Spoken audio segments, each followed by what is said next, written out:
Selamat pagi jemaat sekalian. Selamat beribadah secara daring melalui kanal YouTube GPIB Pasar Minggu. Di minggu kelima sesudah Pentakosta, hari ini akan dilaksanakan ibadah syukur hari ulang tahun ke-39 Yayasan Pendidikan atau Yapendik GPIB tanggal 1 Juli. Hari ulang tahun ke-18 Yayasan Kesehatan atau Yankes GPIB tanggal 4 Juli. Hari ulang tahun ke-26 Yayasan Diakonia atau Yadia GPIB tanggal 5 Juli. Kiranya ibadah yang kita lakukan saat ini berkenan di hadapan Tuhan dan menjadi berkat bagi kita. Tema ibadah hari ini adalah menyembah Tuhan atau Baal, yang akan disampaikan oleh pemberita firman Pendeta Robert Willem Martin. Jemaat yang dikasihi Tuhan, di masa transisi PSBB akibat COVID-19, kita semua diingatkan untuk menyesuaikan diri serta mulai menerapkan pola pikir dan perilaku normal baru, yakni perilaku hidup yang tidak mengutamakan kepentingan diri atau kelompok sendiri, tetapi juga kepentingan sesama demi keselamatan bangsa dan negara. Perilaku baru ini sejalan dengan visi dan misi Yapendik, Yankes, dan Yadia GPIB. Dunia pendidikan diperhadapkan pada tantangan yang berat, baik bagi tenaga didik, anak didik, dan orang tua. Apa yang harus dilakukan untuk mempersiapkan generasi masa depan bangsa yang cerdas, berbudi luhur, berakhlak mulia, dan beriman di tengah tantangan pandemik COVID-19? Melalui pendidikan, gereja dapat turut serta melayani kebutuhan banyak orang di luar gereja yang terpinggirkan dan terabaikan. Melalui Akademi Kebidanan Kriya Husada di bawah naungan Yankes GPIB, gereja ikut berperan aktif mendidik tenaga bidan yang berdedikasi. Hal tersebut semakin mempertegas kehadiran dan peranan gereja dalam membangun masyarakat yang sejahtera dan bangsa yang kuat. Hari ulang tahun syukur Yapendik, Yankes, dan Yadia ini hendaknya menjadi momentum penting bagi seluruh jemaat GPIB untuk mengevaluasi dan memperbarui pelayanan kasihnya melalui dunia pendidikan, kesehatan, dan diakonia. Di luar sana banyak orang berteriak, minta tolong pun sudah tidak mampu, membutuhkan sentuhan kasih Kristus yang ada dalam diriku dan dirimu bagi mereka yang ada di tengah derita yang mendera hidup. Sehingga mereka pun akan selalu menyembah Yesus Kristus. Jemaat, silakan berdiri menghadap Tuhan dan menyambut firman-Nya yang hadir di tengah persekutuan kita. Jemaat menyanyi Kitab Bakti 3 bait 1 dan 4.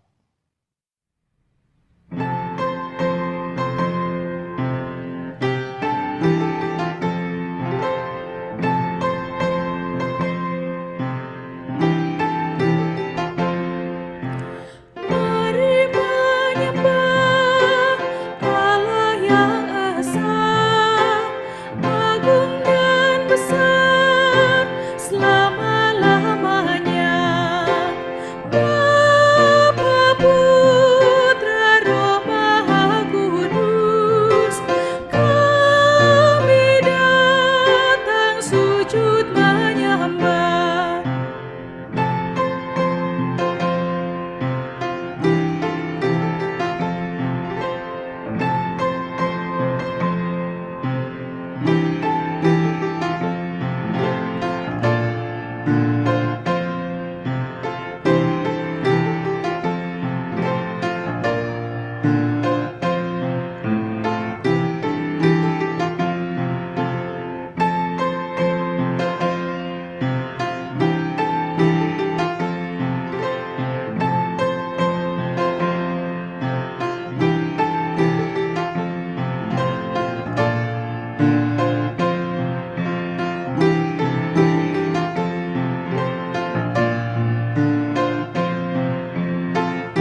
Saudara-saudara, kita mulaikan bersama bahwa pertolongan kita adalah dalam nama Tuhan yang menjadikan langit dan bumi.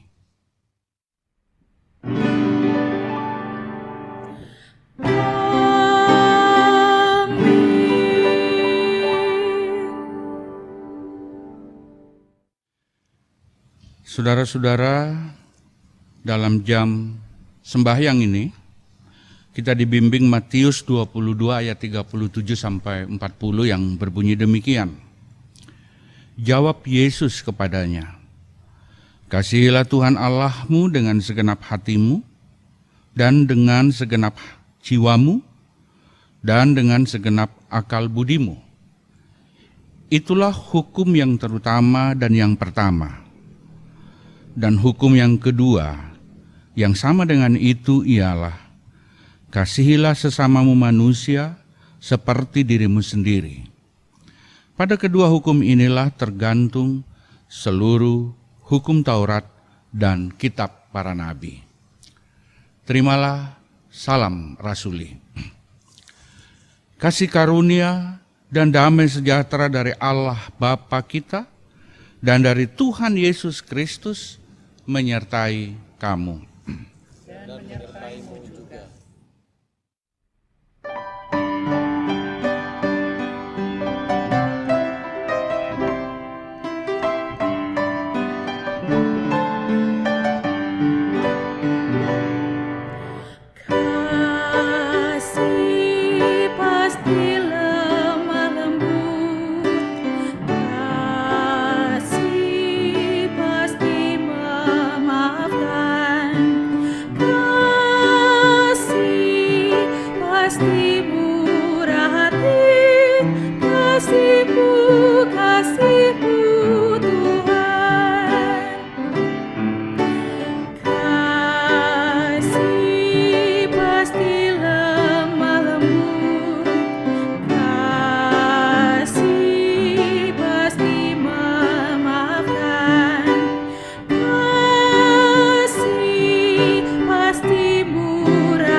Jemaat, mari kita berdoa. Ya Allah Tritunggal yang Maha Kudus, kami sujud menyembah, memuji, berdoa dan mendengarkan firman-Mu. Engkau telah melakukan perkara besar dan ajaib dalam hidup dan kehidupan kami pribadi, keluarga, gereja, masyarakat, bangsa dan negara. Kami bersyukur atas kasih setia dan rahmat-Mu bagi kami. Engkau hadir sebagai pribadi yang tetap mengasihi, mengampuni segala kelemahan, ketidaksetiaan, salah dan dosa kami, bahkan memperbarui hidup dan kehidupan kami. Tuhan, kami bersyukur karena seluruh penderitaan, bahkan maut yang saat ini Engkau izinkan kami hadapi, tidak dapat memisahkan kami dari kasih-Mu. Penuhi kami dengan kuasa dan karunia Roh Kudus, agar kami mampu menyembah dan melakukan perintah-Mu, yaitu mengasihi Tuhan dan sesama kami manusia melalui karya nyata. Mampu berbagi ketika Engkau percayakan harta dan kekayaan. Mampu menopang ketika Engkau karuniakan kekuatan dan kesehatan sehingga terwujud keseimbangan. Kendalikan hati kami agar tidak lebih mengutamakan sesuatu hal yang mengalihkan fokus kami dari kasih-Mu dan menjadikannya berhala modern. sehingga kami lupa mengasihi dan menyembah Tuhan dalam hidup ini. Ya Bapa yang kami kenal dalam nama Yesus Kristus, Juru Selamat, kepadamu kami panjatkan doa dan syukur kami. Amin.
Saudara-saudara, mari kita memohon tuntunan Roh Kudus untuk pemberitaan kebenaran firman Tuhan. Marilah kita berdoa. Ya Allah, Bapa kami, Sang Pencipta langit dan bumi, Allah yang telah menjadi sama dengan manusia dalam Yesus Kristus Tuhan Sang Juru Selamat kami. Kepadamulah kami memohon tuntunan Roh Kudus-Mu, agar firman-Mu yang hendak kami baca dari Alkitab memberikan pemahaman kepada kami, menguatkan kami, dan mempersiapkan kami untuk menghadapi hari-hari yang datang. Oh Tuhan, berfirman-Lah, dan kami sudah memohon dalam Yesus Kristus Tuhan, Sang Juru Selamat kami. Amin. Jemaat Tuhan, mari berdiri untuk mendengarkan firman Tuhan yang dibacakan dari Alkitab. Haleluya.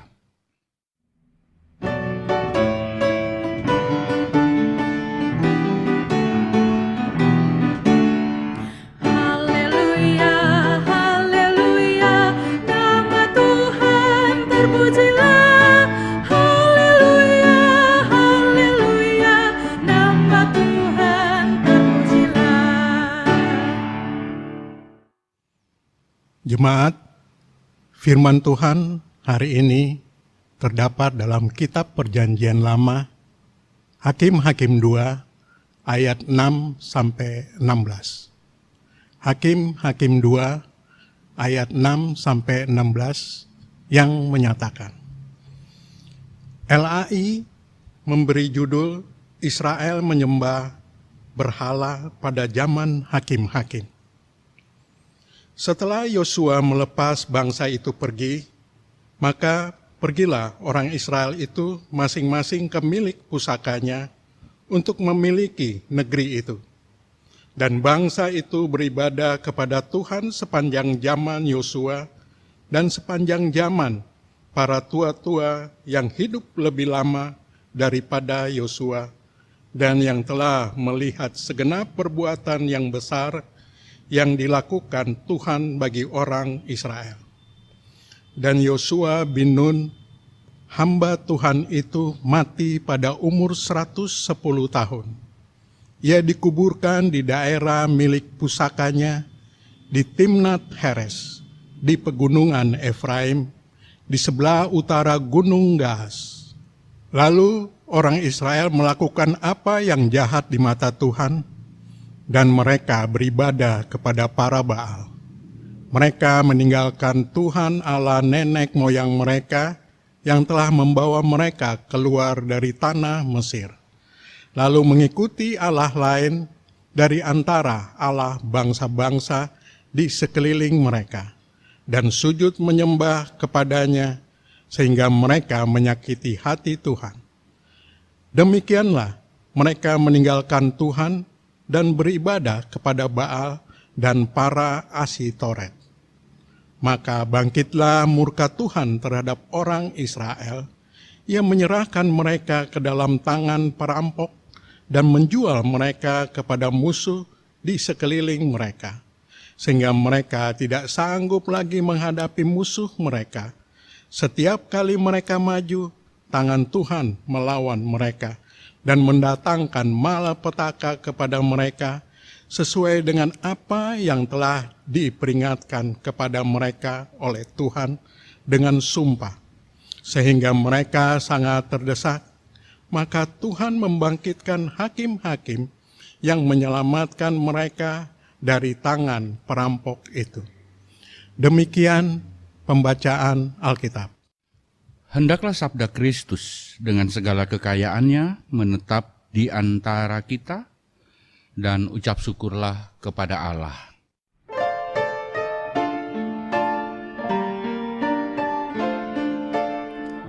Kepadamu puji-pujian, pada syukur dan segala kemuliaan, ya Bapa, Putra, Roh Kudus, sampai kekal selama-lamanya. Saudara-saudara, semoga kita semuanya sampai pada saat ini dalam keadaan baik, fisik kita dan juga mental spiritual kita. Mengingat sekian lama kita hanya berkutek atau hanya berada di dalam rumah saja dan melakukan kegiatan-kegiatan yang mungkin sebelum pandemi COVID-19 ini melanda seluruh negeri, hal-hal seperti itu kita tidak lakukan.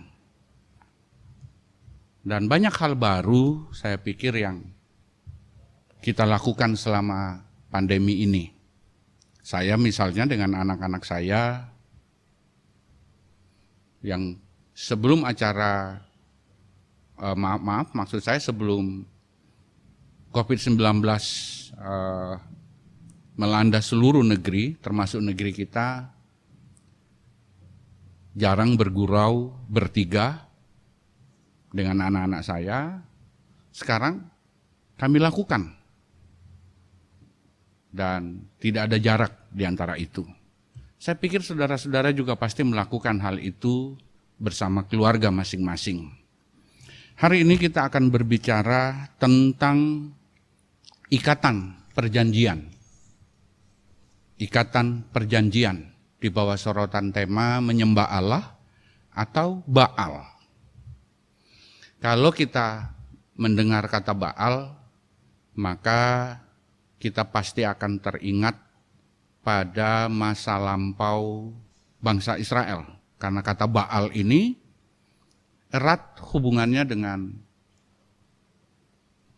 perkembangan spiritual orang-orang Israel pada kurang lebih 2.900 tahun yang lalu.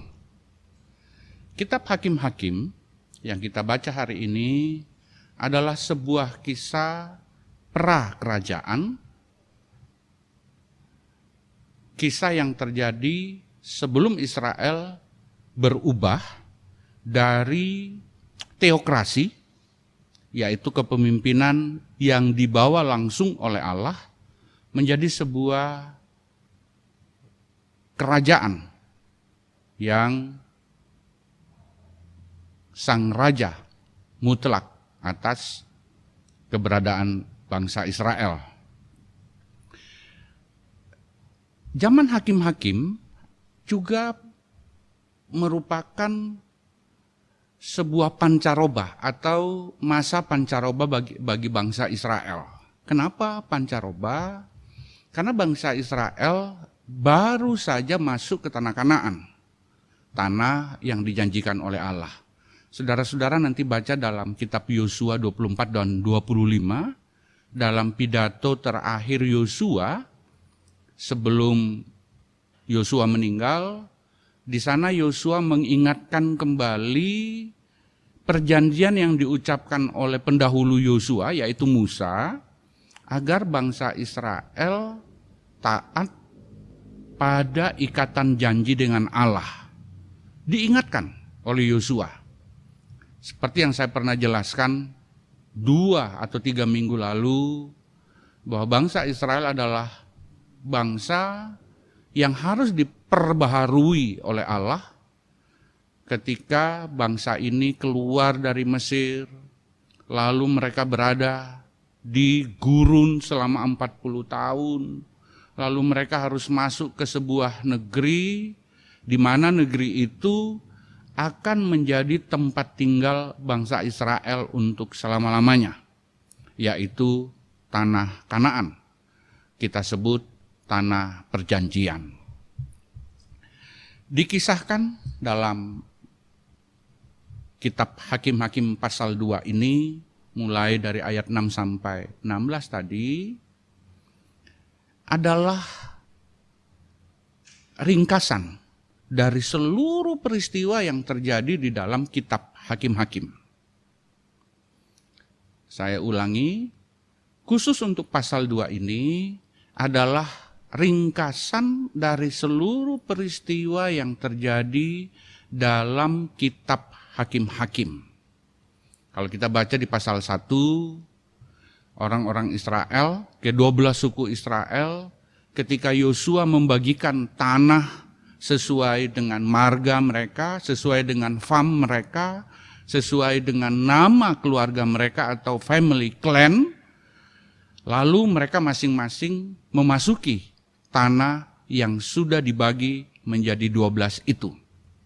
Sayang bahwa bangsa Israel mungkin terlalu bergembira memasuki tempat yang baru, suasana yang baru, memiliki tanah sendiri, bisa membangun rumah sendiri, sehingga lupa pada tugas yang harus mereka taati, yaitu mereka harus memusnahkan seluruh penduduk yang ada di tanah Kanaan pada saat itu.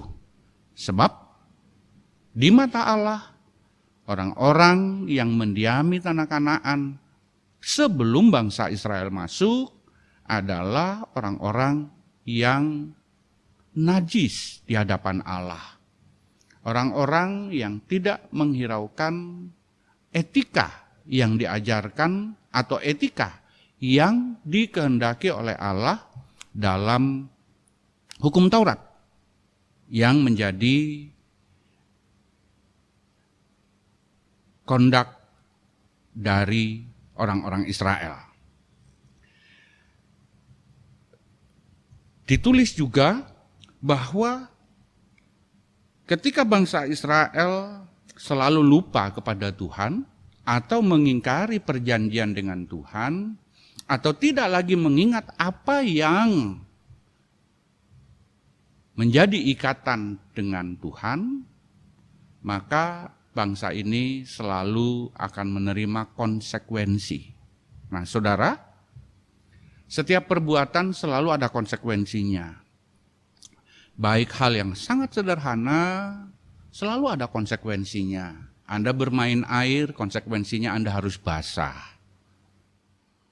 Anda sedang mengecat pintu, Anda sedang mengecat bangku, mengecat tembok, konsekuensinya Anda akan terpercik oleh cat.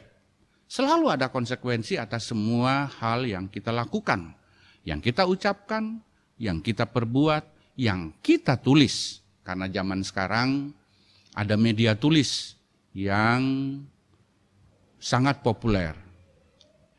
Instagram misalnya, Twitter, Facebook, WA, itu semua adalah media tulis. Di mana kita menulis sesuatu, baik maupun tidak, ada konsekuensi atas semua itu. Demikian juga dengan bangsa Israel. Kalau kita simak, misalnya pada ayatnya yang ke-10. Setelah seluruh angkatan itu dikumpulkan kepada nenek moyangnya, maksudnya nenek moyang ini adalah satu, kalau dia marganya Yehuda, maka dia dikumpulkan, orang-orang yang bermarga Yehuda dikumpulkan bersama dengan orang Yehuda. Kalau marganya itu Benyamin, maka dia akan berkumpul dengan semua warga Benyamin. Ruben, semua dengan Ruben. Naftali, Yusuf, dan semuanya akan dikumpulkan. Itu maksudnya, saudara-saudara. Bangkitlah sesudah mereka itu angkatan yang lain yang tidak mengenal Tuhan ataupun perbuatan yang dilakukannya bagi orang Israel. Hakim-hakim mengatakan begini, setelah generasi pertama yang masuk ke tanah Kanaan, kemudian melahirkan generasi berikutnya, maka generasi berikutnya itu tidak lagi mengenal Tuhan. Pertanyaannya adalah, mengapa mereka tidak lagi mengenal Tuhan? Sama seperti ini, saudara-saudara. Kalau Anda yang berasal dari Minahasa misalnya, lalu datang ke Jakarta, dan Anda generasi pertama yang datang dari Minahasa, yang datang dari Tanah Batak, yang datang dari Nias, yang datang dari Maluku, lalu Anda tinggal di Jakarta, lalu selama Anda tinggal di Jakarta, Anda yang orang Manado, Anda yang orang Sanger, tidak pernah memakai bahasa Manado, bahasa Sanger dalam keluarga, demikian juga yang dari Maluku, yang dari Batak, yang dari Nias. Maka anak-anak Anda itu tidak akan mengenal lagi bahasa ibu. Nah, rupanya seperti itu yang terjadi dengan bangsa Israel. Kalau kita melihat apa yang dimaksudkan di balik ayatnya yang ke-10 tadi. Berarti persoalannya bukan pada generasi baru itu. Persoalannya ada pada ayah dan ibu mereka sebelumnya. Padahal kalau kita simak dalam kitab Ulangan, bangsa Israel diminta untuk terus-menerus mengajarkan kepada anak-anak mereka, baik pada saat mereka makan bersama, pada saat mereka duduk-duduk di beranda, pada saat mereka bekerja, pada saat mereka bepergian, mereka tetap harus memperkenalkan Allah yang membuat ikatan berkat bagi bangsa Israel. Nah, rupanya generasi tua ini tidak memberikan pengajaran yang benar. Sehingga dalam ayat yang ke-10 kita baca tadi, anak-anak mereka, generasi berikutnya tidak mengenal Tuhan. Kalau saya tidak akan pernah menuduh, menjustifikasi, atau menghakimi generasi berikut yang tidak lagi mengenal Allah. Karena proses pengenalan Allah itu datang dari generasi tua. Demikian juga dalam kehidupan kita, saudara-saudara, di rumah. Kehidupan kita zaman sekarang. Kalau Anda semuanya, saudara-saudaraku yang diberkati Tuhan, tidak memberikan pengajaran yang benar kepada anak-anak Anda tentang Kristus, tentang Tuhan kita, jangan heran, anak-anak Anda, generasi Anda berikutnya juga tidak akan mengenal Kristus. Bukankah Alkitab yang kita baca selalu memberikan pengajaran kepada kita untuk melakukan apa yang dikehendaki Tuhan. Itu yang pertama. Dan yang kedua, belajar mengapa persoalan itu terjadi. Misalnya persoalan pada zaman hakim-hakim ini, pada ayat ke-10. Mengapa generasi berikutnya itu kemudian tidak mengenal Allah? Apakah mereka memang dilahirkan jadi orang bengal? Mereka dilahirkan jadi orang urakan? Mereka dilahirkan jadi orang nakal? Mereka dilahirkan jadi orang yang tidak percaya kepada Tuhan? Mereka dilahirkan menjadi orang yang ugal-ugalan? Tidak. Tuhan tidak pernah menciptakan orang seperti itu. Proses menjadi ugal-ugalan, proses menjadi nakal, proses menjadi tidak baik, proses menjadi orang yang melakukan perbuatan-perbuatan tidak baik. Pertama-tama proses itu terjadi di dalam keluarga, saudaraku. Padahal jauh-jauh hari, sebelum bangsa ini masuk ke tanah Kanaan, Allah sudah berkata. Coba kita buka Ulangan pasal 6 ayat 7. Saya bacakan bagi ibu bapak sekalian ya. Ulangan pasal 6 ayat 7.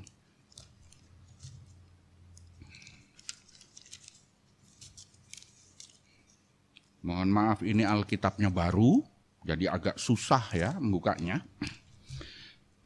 Ulangan pasal 6 ayat 7. Bunyinya seperti ini. Ini biasanya kita kutip untuk memberi pengajaran kepada anak-anak katekisasi. Dan juga pengajaran agama Kristen. Haruslah engkau mengajarkan berulang-ulang kepada anak-anakmu dan membicarakannya apabila engkau duduk di rumahmu, apabila engkau sedang dalam perjalanan, apabila engkau berbaring, dan apabila engkau bangun. Pertanyaannya, apa yang harus diajarkan? Ikatan janji, dan ikatan janji Allah itu berkat bagi bangsa Israel. Sama seperti ikatan janji yang diucapkan oleh Kristus kepada kita itu adalah berkat. Rupanya bangsa ini lalai. Bangsa ini lupa, orang-orang tua ini lupa, ayah ibu yang ada di dalam kitab hakim-hakim ini lupa. Tugas dan tanggung jawab utama mereka memberikan, memperkenalkan pengajaran Allah kepada anak-anak dan cucunya. Karena itu dikatakan di sini, bangkitlah sesudah mereka itu angkatan baru, generasi baru. Ya, kalau saya ingin ambil sebuah perumpamaan, saya baca di harian Kompas, tulisan seorang sosiolog mengatakan begini, dan ini juga dulu sudah sempat dipopulerkan oleh Bung Karno, namanya jas merah. Jangan sekali-sekali melupakan sejarah. Sejarah itu penting. Bukan mengingat-ingat masa lampau, tapi mengetahui sejarah itu penting. Memahami sejarah itu penting. Di harian Kompas dijelaskan bahwa peristiwa yang terjadi pada tahun 1911 sampai 16 sama seperti peristiwa COVID-19 ini terjadi. Waktu itu Indonesia masih bernama Hindia Belanda. Dan korbannya ada sekitar 2 juta orang ketika itu. Zaman itu disebut zaman pagebluk. Dalam bahasa Jawa, pagebluk itu artinya zaman di mana orang tiba-tiba mendapat serangan lalu mati. Itu peristiwa yang terjadi tahun 1911 sampai 16. Nah, banyaknya korban ketika itu karena orang tidak tahu virus yang sementara melanda. Kita juga tahu pada tahun 60-an terjadi virus cacar banyak menyerang orang Indonesia. Nah, si penulis di Kompas ini mau mengingatkan kepada kita semua. Ingat, banyaknya korban pada waktu itu karena orang tidak tahu apa virus influenza pada zaman itu. Demikian juga dengan COVID-19 ini. Kalau orang tidak tahu, orang tidak paham, maka orang akan menganggap enteng. Orang akan menganggap ini sesuatu yang biasa-biasa saja. Meskipun pemerintahan kita sudah mengatakan ini hal yang luar biasa. Tapi kita masyarakat tidak paham, tidak mengerti. Karena tidak tahu sejarah. Karena tidak ada yang menceritakan. Karena tidak ada yang memberitahukan. Saya pikir bangsa Israel yang dimaksudkan dalam generasi angkatan yang lain atau angkatan baru itu atau generasi baru itu juga karena tidak tahu sejarah. Mereka tidak tahu bagaimana Allah membebaskan nenek moyang mereka dari Mesir.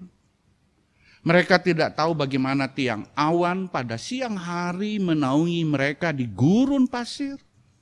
Mereka juga tidak tahu bagaimana tiang api pada malam hari menjadi cahaya lampu yang membuat perkemahan-perkemahan orang Israel di padang gurun pada saat itu seperti kota. Mereka tidak tahu. Mereka juga tidak tahu bagaimana 10 hukum menjadi etika pribadi dan juga etika keluarga, etika bermasyarakat pada zaman itu. Mereka tidak tahu, tidak ada yang menceritakan, tidak ada yang mau mengatakan, tidak ada yang mau menuturkan kisah itu. Jadi kalau di sini dikatakan bahwa maka mereka kemudian menyembah Baal, itu pada ayat 11. Saya bacakan lalu, orang Israel melakukan apa yang jahat di mata Tuhan dan mereka beribadah kepada para Baal.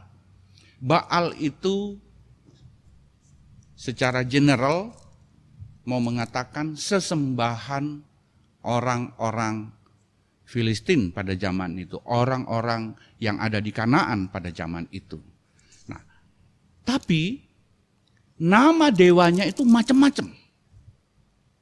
Kalau saudara baca pasal 1, Hakim-Hakim pasal 1, mulai dari ayatnya yang keempat, ayat yang keempat sampai pada ayatnya yang ke-36, kita akan temui daftar dewa-dewa Baal yang ada di Israel pada zaman itu. Ada kurang lebih 12 nama dewa-dewa karena masing-masing suku memiliki sesembahannya. Kata Baal di sini secara general mau mengatakan sesembahan orang tanah Kanaan itu adalah dewa-dewi.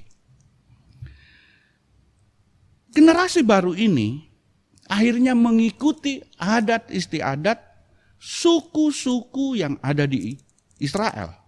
Suku-suku non-Israel. Akhirnya mengikuti tata cara peribadahan orang-orang yang ada di tanah Kanaan pada zaman itu.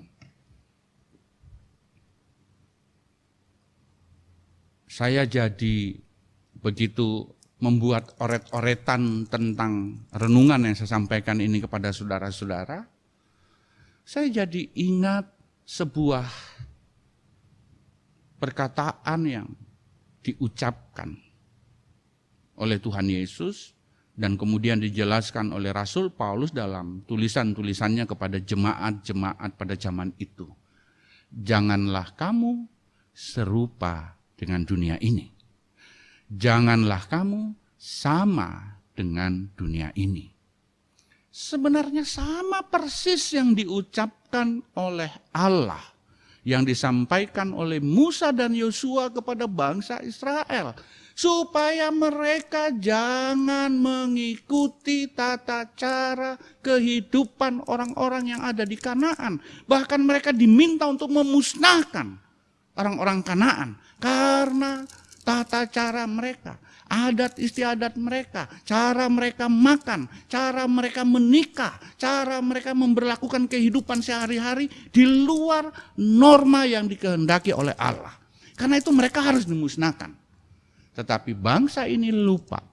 Silakan saudara baca, mulai dari ayat 4 tadi sampai pada ayat yang ke-36. Betapa lalainya bangsa Israel tidak memusnahkan dewa-dewi orang-orang yang ada di Kanaan pada saat itu. Sehingga mereka yang terpengaruh. Harusnya kita yang menerangi lingkungan ini. Harusnya kita yang menjadi teladan bagi orang-orang di sekitar kita. Bukan kita yang meneladani mereka. Bukan kita yang harus mengikuti cara mereka. Itu yang terjadi pada generasi berikutnya yang dikatakan dalam ayat yang ke-10 tadi, saudara-saudara. Jadi tidak heran kalau generasi ini kemudian menyembah para Baal. Tidak heran kalau generasi ini kemudian tidak lagi mengenal Tuhan. Tidak menghormati hari Sabat. Tidak menjaga etika pergaulan yang benar. Tidak menghormati budaya baru yang diberikan oleh Allah kepada mereka. Konsekuensinya atau akibat yang harus mereka terima adalah sangat berat. Mereka dihalau, mereka dijajah, suku per suku dijajah oleh suku-suku lokal yang harusnya mereka musnahkan. Mereka dijajah, mereka punya penghasilan dirampas, rumah-rumah mereka dibakar. Barulah nanti mereka sesudah menderita, sesudah mereka mengalami kesengsaraan, baru mereka teringat kepada Tuhan. Kan bukankah itu yang diceritakan dalam pasal 2 ayat 6 sampai 16 yang kita baca tadi? Apa yang bisa kita ambil? Apa yang bisa kita pelajari dari bacaan kita hari ini, saudara-saudara? Tadi saya sudah singgung misalnya soal bahasa. Atau kalau orang Batak, suku Batak dan suku Nias, tentang adatnya. Kalau orang-orang Batak, orang-orang Nias yang datang ke Jakarta tidak mengajarkan tradisi orang Batak, tradisi orang Nias. Orang-orang Toraja mengajarkan tradisi orang Toraja. Orang-orang Minahasa mengajarkan tradisi orang Minahasa. Orang-orang Madura, orang-orang Jawa, orang-orang Dayak tidak mengajarkan tradisi suku mereka masing-masing kepada anak-anak mereka yang sekarang tinggal di Jakarta. Jangan heran mereka pun tidak mengenal adat istiadat dan tradisi nenek moyang mereka. Jangan salahkan mereka. Dan kalau sudah begitu, pasti ada konsekuensi yang harus ditanggung oleh generasi itu. Saya teringat Kristus, saudara-saudara. Teringat apa yang dikatakan oleh Tuhan Yesus. Ketika pertama kali memanggil Petrus, Yakobus, dan Yohanes, Yesus berkata begini, "Ikutlah denganku. Aku akan menjadikan kamu penjala manusia." Dari penjala ikan, dari seorang nelayan, menjadi seorang gembala.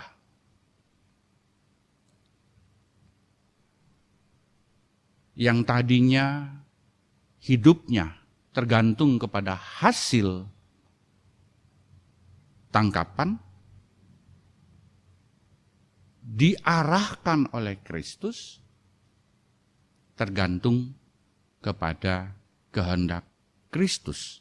Itu budaya baru yang mau dibangun Kristus. Sama seperti bangsa Israel, dari mereka yang bertumbuh dalam budaya perbudakan, dibebaskan oleh Tuhan, diberikan budaya kemerdekaan sepenuhnya. Diberikan sebuah budaya baru, yaitu menyembah Allah. Jadi bukan hanya kita orang Kristen yang dibaharui, tapi orang Israel pada zaman itu juga dibaharui. Dari tradisi lama kita dibaharui oleh Kristus. Kita dibawa dalam tatanan normal yang baru oleh Kristus. Dan saya sering kali menjelaskan tatanan baru yang dimaksudkan Kristus itu adalah, misalnya, sebelum Kristus mengajarkan tatanan baru itu, mata ganti mata.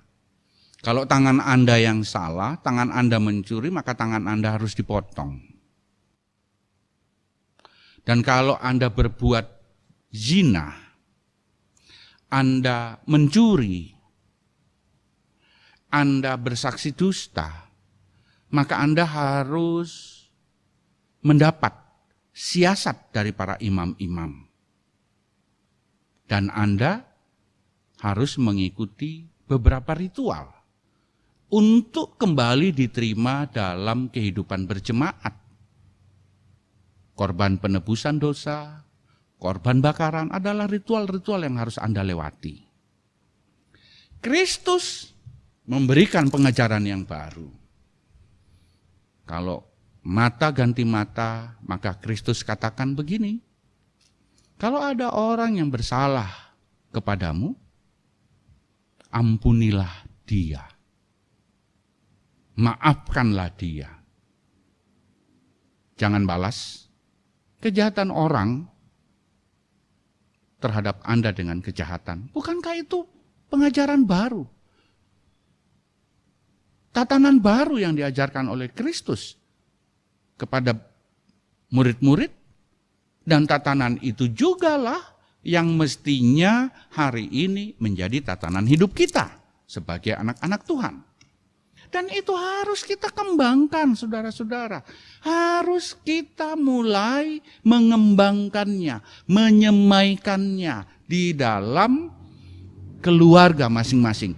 Di sanalah pesemaian pengajaran Allah itu pertama-tama harus dilakukan. Jangan seperti bangsa Israel yang lalai, melupakan itu. Akibatnya generasi mereka yang berikut tidak lagi mengenal Allah. Justru menyembah para Baal, dewa-dewi yang ada di tanah Kanaan. Ada dewi kesuburan, ada dewa pertanian, ada dewa peternakan, ada dewa perang, dan macam-macam dewa. Saudara bisa lihat nama-nama dewa itu dalam Hakim-Hakim pasal 1 ayat 4 sampai 36 tadi. Kita tidak boleh lalai seperti itu, saudara-saudara. Dan saya yakin saudara-saudara juga tidak menginginkan, tidak menghendaki anak-anak saudara, generasi sesudah saudara, kemudian tidak mengenal gereja, tidak mengenal ibadah keluarga, tidak mengenal Kristus, tidak mengenal kasih yang harus menjadi tolak ukur kehidupan mereka sehari-hari. Saya yakin saudara tidak mau hal-hal itu dilupakan oleh generasi atau anak-anak saudara, bukan? Nah, kalau saudara tidak mau, ajarkanlah itu dalam kehidupan saudara sehari-hari. Jadilah teladan bagi generasi berikutnya. Demikian juga dalam jemaat. Orang-orang tua yang ada di jemaat, ibu-ibu, bapak-bapak, oma-oma, opa-opa, Anda juga harus menjadi teladan buat generasi muda yang ada di dalam gereja. Anda harus memberi pengajaran kepada mereka karena itu tanggung jawab Anda, tanggung jawab kita untuk memberikan pengajaran itu. Sering saya mendengar keluhan beberapa majelis jemaat, itu kenapa ya mau anak-anak muda kita kok ya nggak mau ikut kebaktian GP. sekarang. Kenapa ya? Banyak yang tidak ikut kebaktian taruna. Kenapa ya, Mo?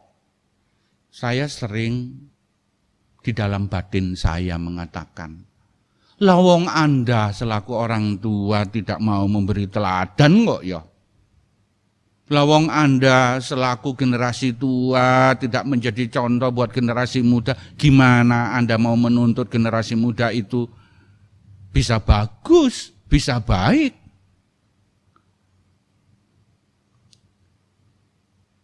Tentu kita tidak mau. Apa yang terjadi dengan bangsa Israel terjadi juga dalam generasi muda di gereja ini, saudara-saudara. Kita tidak mau anak-anak kita, cucu-cucu kita di dalam jemaat ini tidak mengenal gedung gereja ini sebagai tempat perkembangan dan persemaian iman mereka. Kita pasti tidak mau anak-anak kita, anak-anak muda kita tidak mengenal lagi kebaktian gerakan pemuda, kebaktian taruna. Pasti kita tidak mau. Dan anak-anakku generasi muda. Begitu mendengarkan renungan ini, jangan juga kemudian, wah orang tua kami enggak bertanggung jawab nih, tidak memberi teladan, tidak memberi contoh. Wah, orang-orang tua kami di jemaat ini enggak memberikan pengajaran yang benar kepada kami. Enggak boleh juga bilang begitu, itu berarti Anda memang dablek. Anda memang tidak mau mendapat pengajaran yang baik kalau Anda mengatakan seperti itu. Begitu anak-anakku, generasi muda mendengarkan renungan ini, segera rubah. Jadikan peribadahan kita di gereja ini sebagai persemaian imanmu. Begitu juga saudara-saudaraku, para orang tua, ketika mendengarkan renungan ini, kemudian flashback. Mundur sejenak, kita lihat tanggung jawab kita selaku orang tua seperti apa. Terutama tanggung jawab mental spiritual, pengajaran mental spiritual kepada anak-anak. Supaya kejadian yang dialami oleh bangsa Israel tidak terjadi pada generasi gereja berikutnya. Kita bersama-sama bergumul tentang itu. Yang terakhir, saudara-saudara yang diberkati oleh Tuhan.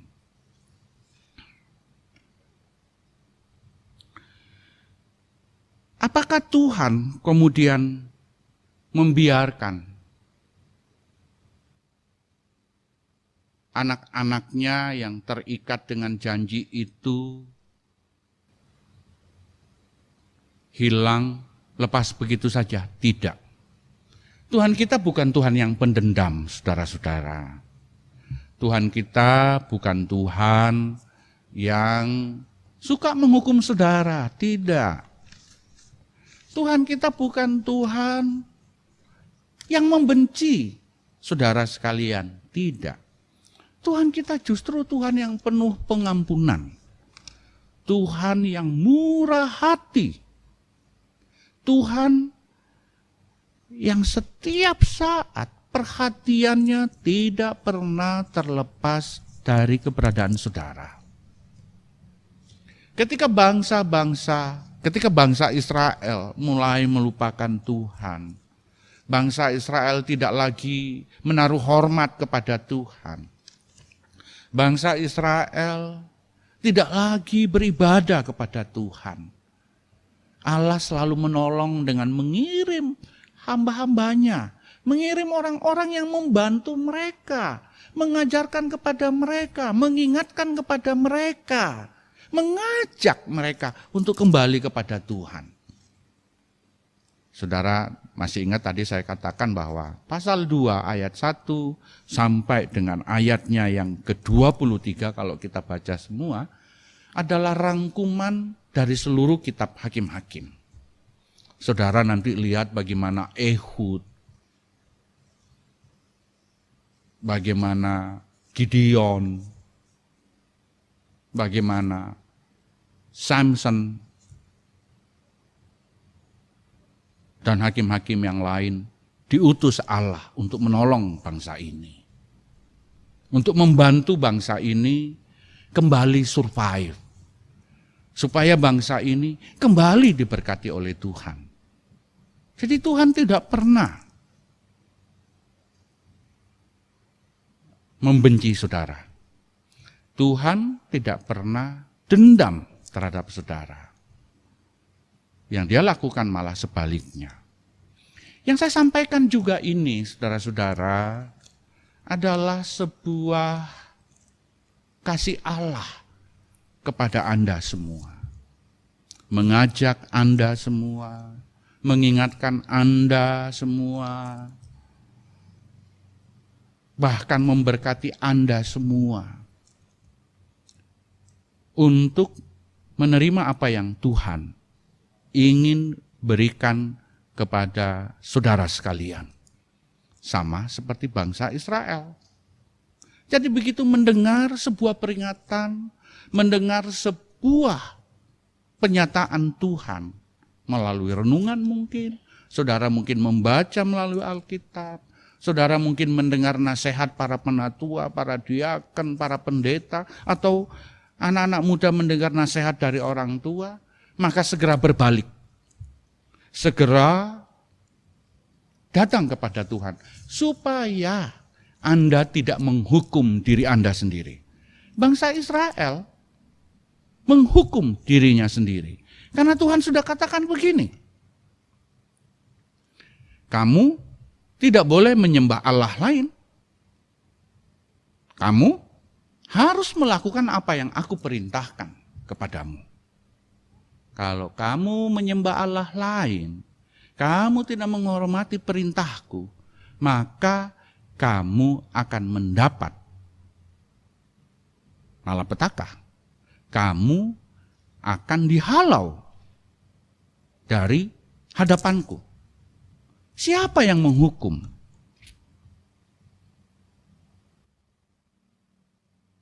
Siapa yang menghalau? Allah? Tidak. Saudara yang menghalau diri saudara sendiri. Bangsa Israel ini menghalau dirinya sendiri dan menghukum dirinya sendiri. Karena ketidaksetiaan. Yesus Kristus, saudaraku, selalu membuka tangannya seperti ini. Dia tidak peduli Anda itu orang berdosa. Ia tidak peduli latar belakang Anda. Ia juga masa bodoh dengan kehidupan Anda sebelumnya. Tangannya selalu terbuka begini. Untuk segera datang. Segera masuk ke dalam tangan yang terbuka itu. Supaya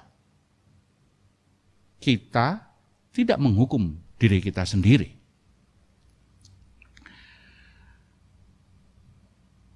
Sayang sekali bangsa Israel menyia-nyiakan kebaikan Tuhan. Bangsa Israel membuang berkat yang Tuhan berikan kepada mereka, yaitu pemeliharaan dan penyertaan Tuhan. Kristus membaharui janji itu kepada murid-muridnya, bahwa ia menyertai murid-muridnya. Bahkan kalau kita baca di Yohanes pasal 17, Yesus bertekun di taman Getsemani seorang diri. Ia berdoa dan dia katakan begini, ya Allah Bapakku, kasihanilah mereka, ampunilah mereka. Aku berdoa untuk orang-orang yang mendengarkan aku karena pemberitaan yang disampaikan oleh murid-muridku ini. Sertailah mereka karena mereka masih ada di dunia ini. Mereka masih di dalam dunia ini. Supaya kelak di mana aku berada, di sana pun mereka berada. Tolong saudara baca nanti ya, dibaca serius. Yohanes pasal 17. Itu adalah penyertaan Kristus dalam bentuk doa kepada saya dan saudara sekalian. Jangan dibuang itu. Jangan dilupakan. Jangan meniru bangsa Israel yang membuang jauh-jauh berkat Tuhan. Yang menolak penyertaan Tuhan dalam hidup mereka. Jangan. Supaya kita semua menjadi anak-anak kesayangan Tuhan. Jadi anak-anak yang selalu diperhatikan oleh Tuhan.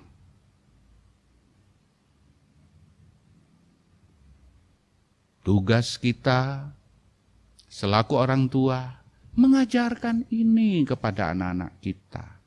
Katakan kepada anak-anak kita, katakan kepada generasi di bawah kita. Hei anakku, hai cucuku, Tuhan tidak pernah meninggalkanmu. Mungkin manusia meninggalkanmu, mungkin suamimu meninggalkanmu, mungkin istrimu meninggalkanmu, mungkin kawan-kawanmu di kantor meninggalkanmu, mungkin kawan-kawanmu di sekolah, di kampus, di klub meninggalkanmu. Mungkin mereka membencimu. Tapi Kristus, saudaraku, tidak pernah meninggalkan kita. Tidak pernah meninggalkan saudara. Katakan itu kepada anak-anak kita. Ajak mereka untuk mencintai Allah, mencintai Kristus, supaya generasi berikutnya menjadi generasi yang sama diberkati oleh Tuhan seperti kita para orang tuanya. Selamat menjadi penyemai iman bagi generasi muda, generasi berikutnya sesudah kita. Tuhan memberkati saudara sekalian. Amin.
Saudara-saudara, mari berdiri dan bersama semua orang percaya di segala waktu dan zaman, kita mengikrarkan pengakuan iman sesuai dengan pengakuan iman rasuli, dan masing-masing kita mengucapkannya.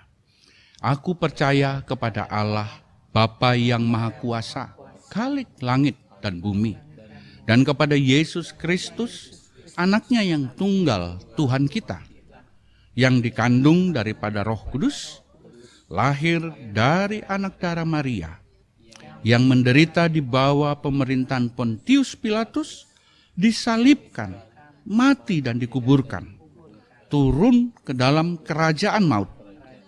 Pada hari yang ketiga, bangkit pula dari antara orang mati, naik ke surga, duduk di sebelah kanan Allah, Bapa yang Maha Kuasa, dan akan datang dari sana untuk menghakimi orang yang hidup dan yang mati. Aku percaya kepada Roh Kudus, gereja yang kudus dan am, persekutuan orang kudus, pengampunan dosa, kebangkitan daging, dan hidup yang kekal. Saudara-saudara, mari kita merendahkan diri di hadapan Allah untuk bersama-sama bersyafaat. Marilah kita berdoa. Ya Allah, Bapa kami di dalam surga, kami bersyukur, kami berterima kasih bahwa dalam suasana begini rupa, kami semua tetap merasakan kasih sayang Tuhan, pemeliharaan Tuhan, berkat-berkat Tuhan, baik dalam bentuk kekerabatan kami yang makin intim, maupun dalam bentuk kesehatan, dan juga berupa rezeki yang Tuhan tetap berikan kepada kami semua, baik melalui pekerjaan kami masing-masing, maupun dalam berbagai-bagai hal yang seringkali di luar dugaan dari para warga jemaat yang Tuhan sudah berkati ini. Ya Bapa di dalam surga, hamba juga bersyukur kami boleh belajar dari peristiwa yang dialami oleh bangsa Israel. Kealpaan generasi tua menjadi teladan dan contoh bagi generasi muda. Kami bersyukur dan berterima kasih. Kami boleh belajar dari dalamnya. Hamba juga berdoa saat ini ya Tuhan untuk semua warga jemaat di kediaman mereka masing-masing, di rumah mereka masing-masing. Mari Tuhan, tetaplah kasih sayang-Mu itu tercurah bagi semua warga jemaat, keluarga jemaat, dari hari ke hari. Dan kami juga bersyukur bahwa anak-anak kami sudah boleh menyelesaikan tahun ajaran dan akan memasuki tahun ajaran yang baru. Sebagian anak-anak kami harus mengikuti penyaringan masuk ke sekolah-sekolah yang lebih tinggi, masuk sekolah dasar, SMP, SMK, SMU, bahkan anak-anak kami yang akan masuk ke perguruan tinggi. Kami bersyukur untuk kesempatan-kesempatan seperti itu, meskipun suasana yang terjadi tidak begitu menyenangkan Tuhan. Tapi Engkau selalu ada, menyertai dan memberkati kami semuanya, termasuk semua anak-anak kami. Bapa di dalam surga, saat ini hamba juga berdoa dan menyerahkan semua warga jemaat yang mungkin saat ini sedang bersusah hati karena mereka rasa penghasilan mereka berkurang.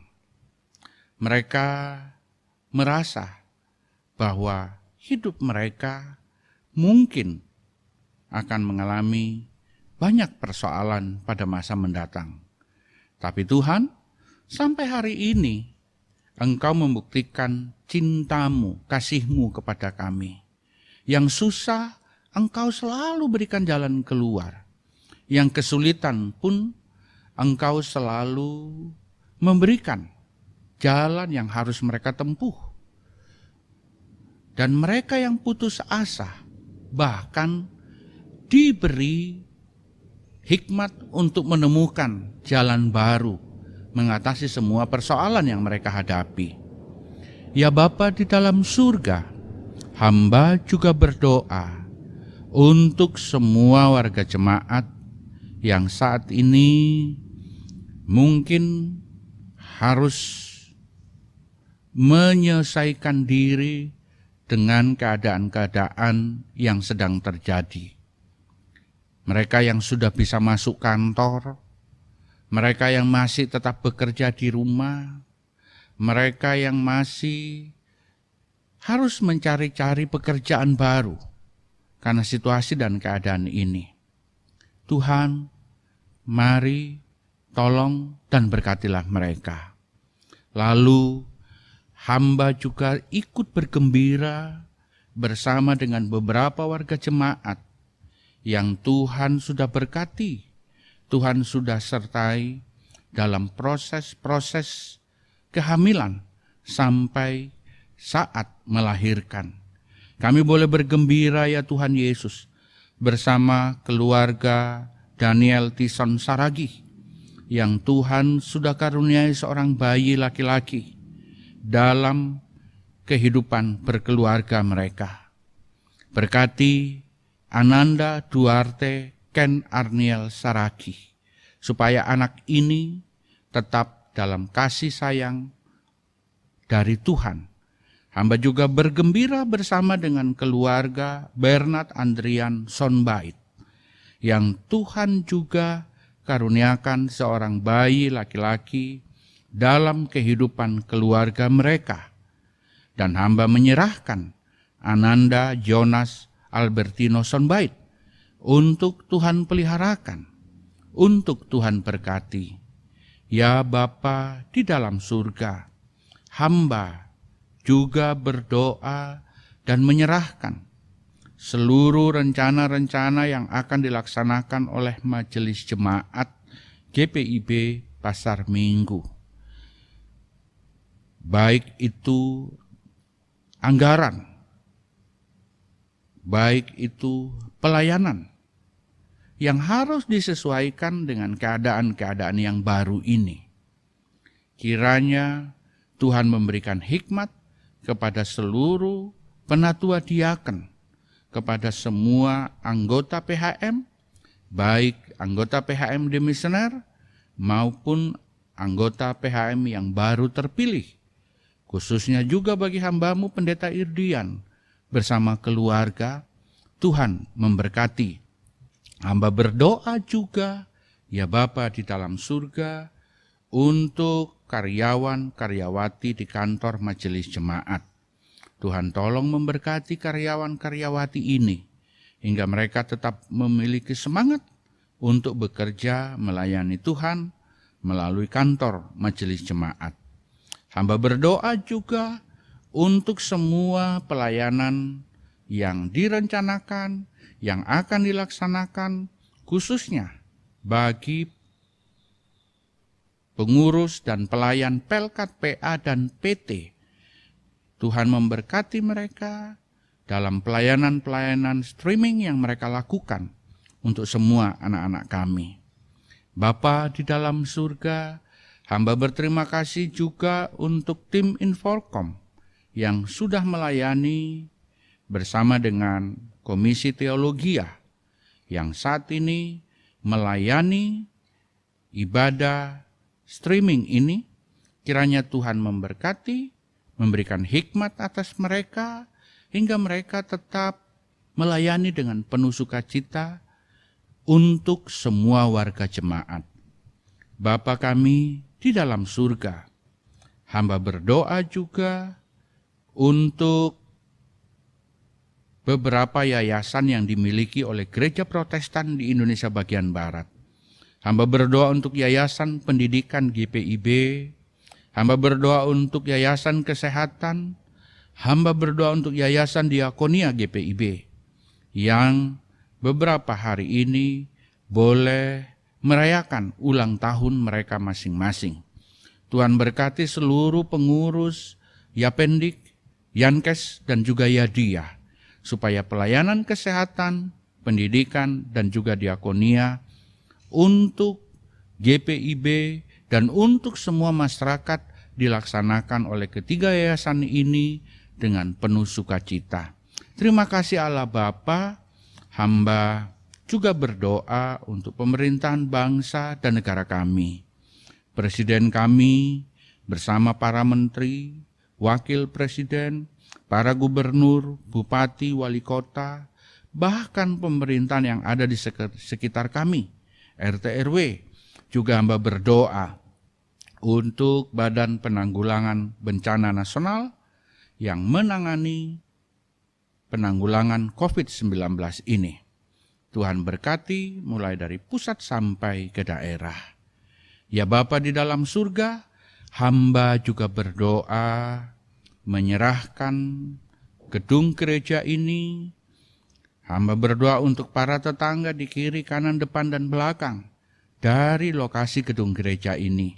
Kiranya Tuhan memberkati para tetangga dan mereka tetap bersuka cita, bergembira bersama dalam lingkungan yang ada di sekitar Palapa ini. Terima kasih Allah Bapa, terima kasih ya Kristus. Ya Tuhan, dalam pengasihan-Mu kami mohon, sempurnakanlah doa kami ini yang kami bawa di dalam Yesus Kristus Tuhan, yang sudah mengajar kami berdoa. Bapa kami yang di sorga, dikuduskanlah nama-Mu, datanglah kerajaan-Mu, jadilah kehendak-Mu di bumi seperti di sorga.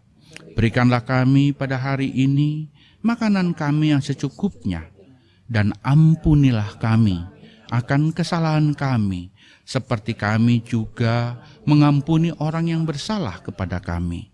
Dan janganlah membawa kami ke dalam pencobaan, tetapi lepaskanlah kami daripada yang jahat.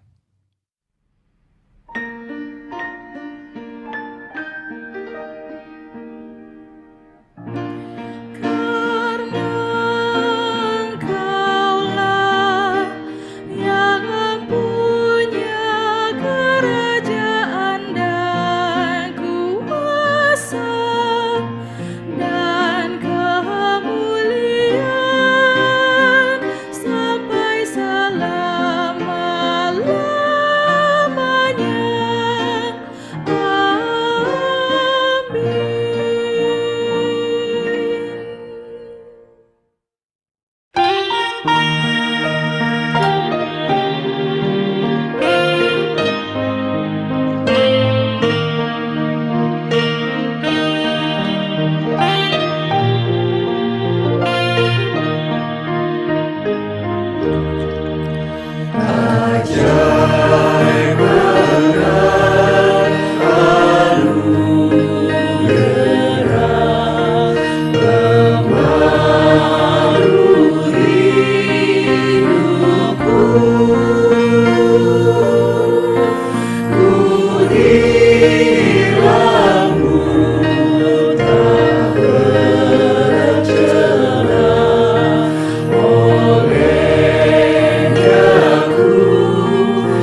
mari kita mengucap syukur kepada Tuhan dengan memberi persembahan kepadanya.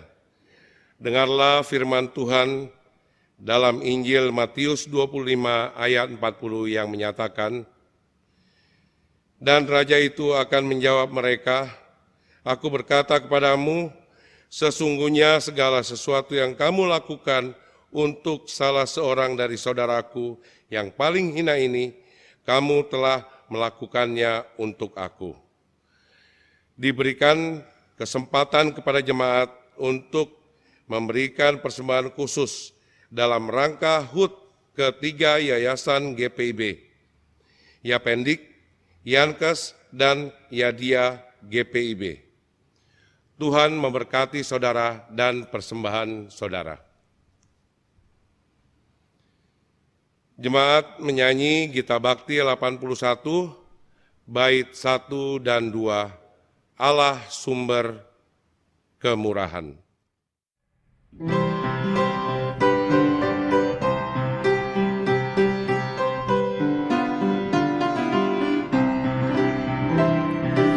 Allah sumber kemurahan juga kebajikan di sepanjang hidupmu. Bersyukur senantiasa, puji nama Tuhan kini dan kekal. Bawa persembahanmu segera pada Tuhan Allahmu. Ingat akan janjinya tetap, Dia memberkatimu. Allah sumber kemurahan juga kebajikan di sepanjang hidupmu.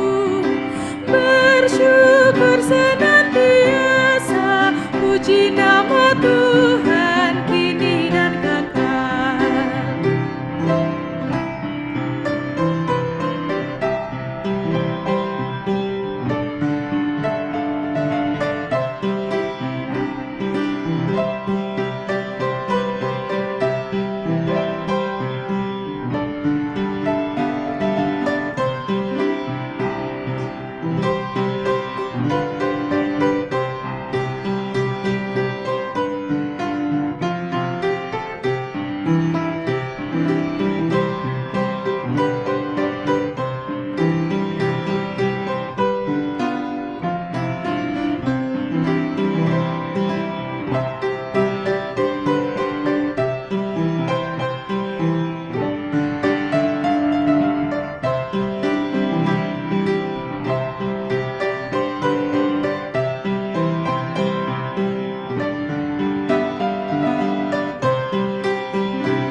Allah sumber kemurahan juga kebajikan di sepanjang hidupmu. Bersyukur senantiasa, puji nama Tuhan kini dan kekal. Beri persepuluhanmu dengan hati tulus dan penuh. Kasih dan setia Tuhanmu dilimpahkan padamu. Allah sumber kemurahan juga kebajikan di sepanjang hidupmu. Bersyukur senantiasa, puji nama Tuhan kini dan kekal.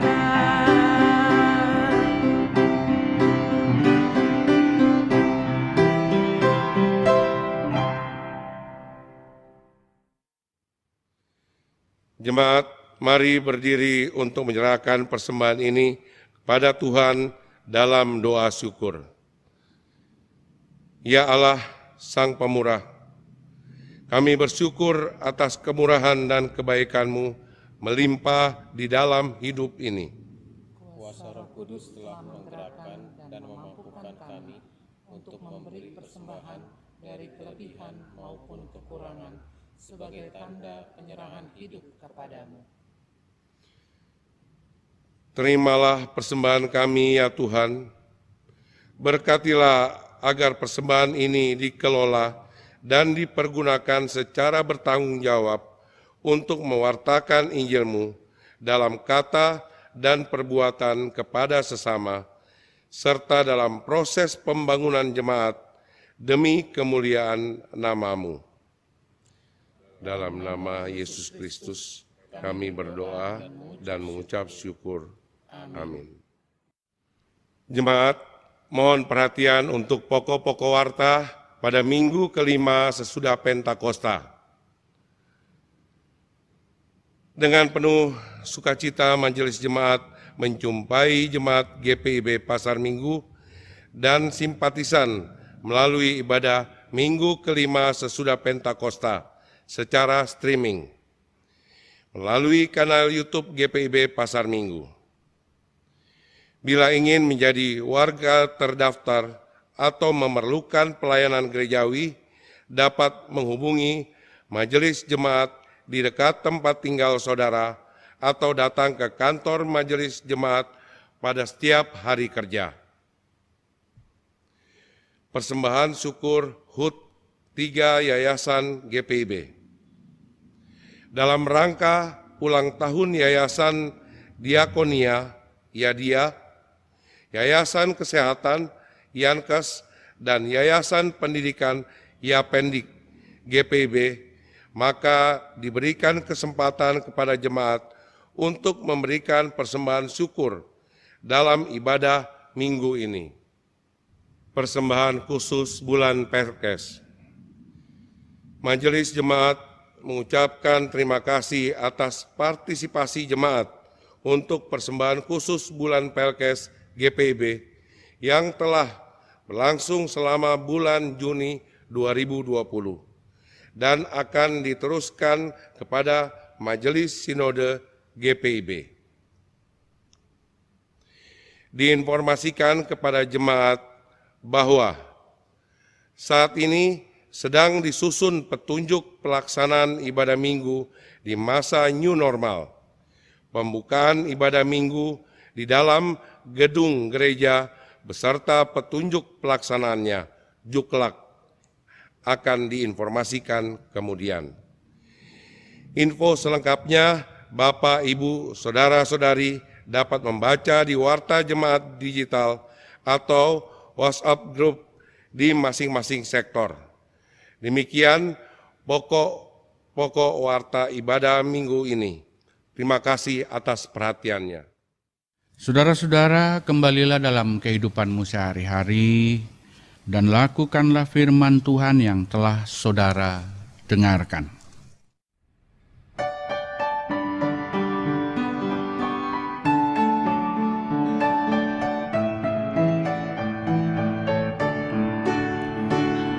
Umat Tuhan, jalikanlah matamu, dengarlah tangis dan ratap yang tertindas.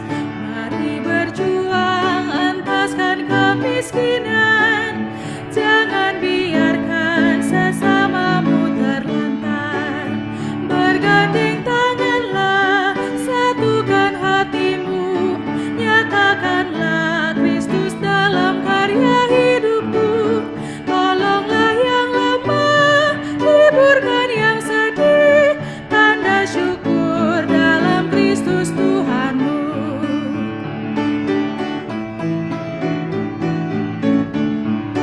Hai umat Tuhan, satukanlah ikatan, murnikan kasih, rendahkanlah hatimu. Setiap orang diberikannya talenta untuk berkarya, bersaksi bagi Tuhan. Bergandeng tanganlah, satukan hatimu, nyatakanlah Kristus dalam karya hidupmu. Tolonglah yang lemah, hiburkan yang sedih, tanda syukur dalam Kristus Tuhanmu.